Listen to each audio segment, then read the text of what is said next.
tell us if the White House has reached out to Pelosi or the Democrats to talk over the next couple of days about stimulus? Yeah, so I have no updates on the personal conversations that we've been having, but what I'll say is this, is I know the speaker is interested in potentially a skinny bill with post office funding, but what we want here at the White House is we're certainly open to post office funding. We did, after all, offer that $10 billion that was turned down. So we're open to that, but what we want to see in there is relief for the American people who are hurt through no fault of their own. For unemployed Americans, we want to see enhanced unemployment insurance. PPP, we want to see small businesses get taken care of. That money goes directly to payroll, so to pay workers and thus keep jobs. And we're interested in seeing stimulus checks go out to the American people as well.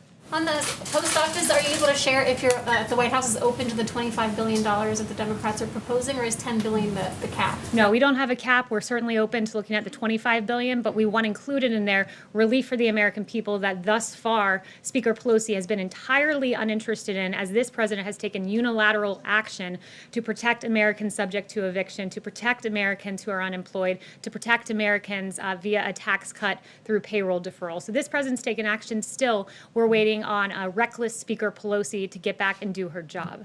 Yes, just to follow up on that, and then I have another question. Are there other things that the president could do in the realm of the executive action to address this problem with the Postal Service to ensure that they've got sufficient funding? Is there anything that he could do to sort of fill the gap?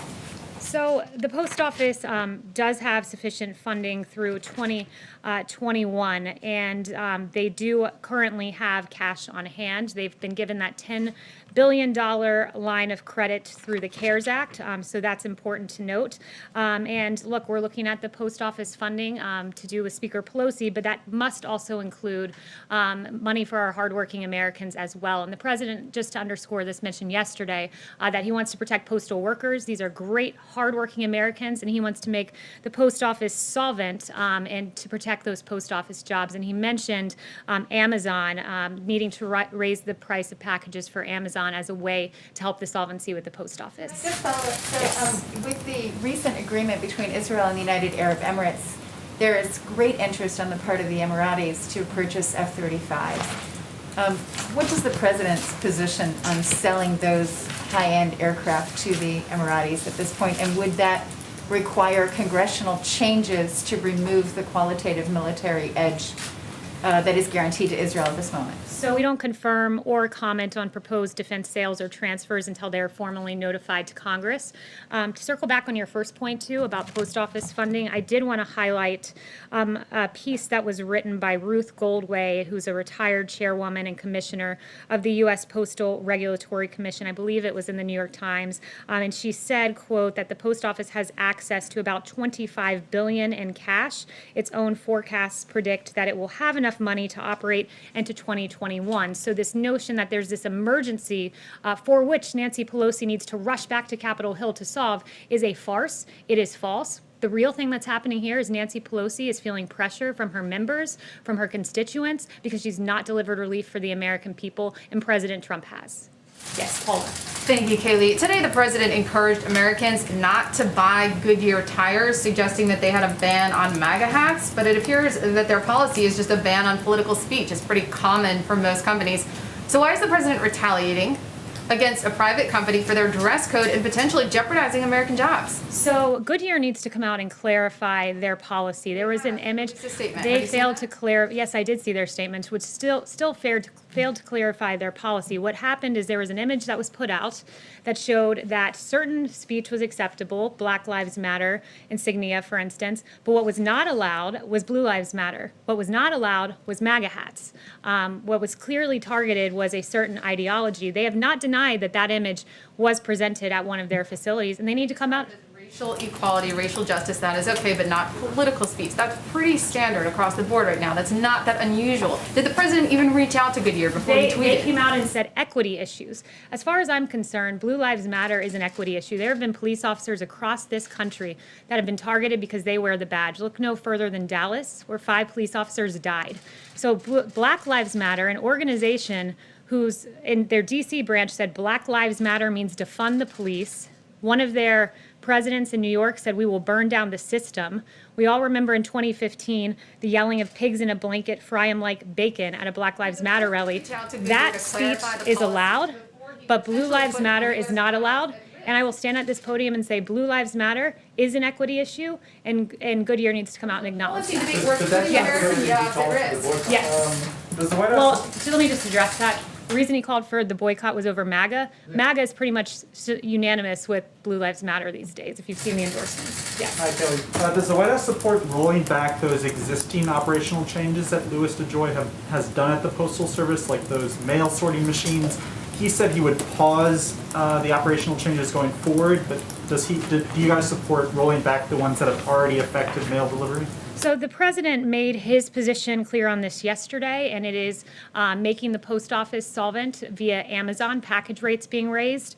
It's important to note how this works. So for letters, magazines, catalogs, the post office can only raise prices by the rate of inflation, whereas with packages and commercial freight, like Amazon, they can raise those competitive prices. And the Postmaster General Louis DeJoy has proposed doing just that because we don't believe that Amazon should be able to push expensive packages to the post office and burden them further when they've already had issues with funding and push it there, but yet take advantage of the cheaper shipping. It's a business model that works for Amazon, but it's not one that works for the American people, and clearly not one that works for the post What office. about the specific operational changes? The president's made clear that Amazon, he thinks that's the best way to go, and I'll let him answer any further on that. Yes. Thanks, Kelly. The president last night congratulated Laura Loomer for her primary win in Florida. He's also backed Marjorie Taylor Greene in Georgia. Both women have expressed anti-Muslim sentiments. Does the president endorse their views of Muslims, and does he believe that those views belong in Congress? Well, the president routinely congratulates people who officially get the Republican nomination for Congress, so he does that as a matter of course. He hasn't done a deep dive into the statements by these two particular women. I don't know if he's even seen that, but he supports the Muslim community. He supports the community of faith more broadly in this country. Yes. Thank you, Katie. The president said that cost has been a consideration in selecting the White House as the location for his acceptance speech on next week. And I'm wondering if cost, in terms of keeping costs down for security purposes, is a consideration when he's selecting when to travel to his homes in Florida and New Jersey. Look, the president made clear that he wants to look at cost with regard to the convention. He always tries to, but the president is entitled at times to leave the White House, and he's done that just like every past president has. Yes. Thank you, Kaylee. Can you confirm that the U.S.-China trade deal Phase 1 talks with Ambassador Lighthizer are still on track? And if so, do you have a date for those? Yeah, so the trade representatives do speak, and the president has expressed his displeasure with China with regard to COVID and the pandemic. I don't have a date for any official talks, but it is safe to say, should they continue, it would be between the trade representatives. Yes. Yes. Kelly, Blake. back to Goodyear for a second. Set the issue of the beast aside. When the president says don't buy Goodyear tires, get better tires for far less, is he imploring that to his supporters? Or is that the official policy of the U.S. federal government that the president is directing, saying, do not buy Goodyear tires going forward? The president was talking to his supporters when he tweeted that in particular. And look, this president will never apologize for standing with law enforcement. He won't. He thinks it's unacceptable. If you can wear a Black Lives Matter hat, guess what? You should be able to wear a Blue Lives Matter one too, particularly when our police officers are targeted like they were in Dallas, particularly when David Dorn lost his life amid these riots. He will always stand against our police officers and Blue Lives Matter for some reason not being an equity issue, as Goodyear appears to maintain. So for all the fleets out there that have Goodyear tires on them that inevitably need to be replaced, that is fine. Go ahead and purchase. I haven't spoken to him about that in particular. You can ask him later in the 5 p.m. hour. Yes, Jeanette. Thank you, Kaylee. As the White House continues to spearhead its vision and its victories for Middle East peace, what commitments does the White House hope to establish with the visit of the Prime Minister from Iraq tomorrow? Yeah, so that visit, we're very much looking forward to that tomorrow. The president looks forward to welcoming Prime Minister Kadami to the White House. The U.S.-Iraq strategic partnership is based upon a common goal for a stable, secure, and prosperous Middle East, and Iraq is a key partner to the U.S. on a range of regional security issues, including the enduring defeat of ISIS. So all of those matters will be discussed tomorrow. Yes, John?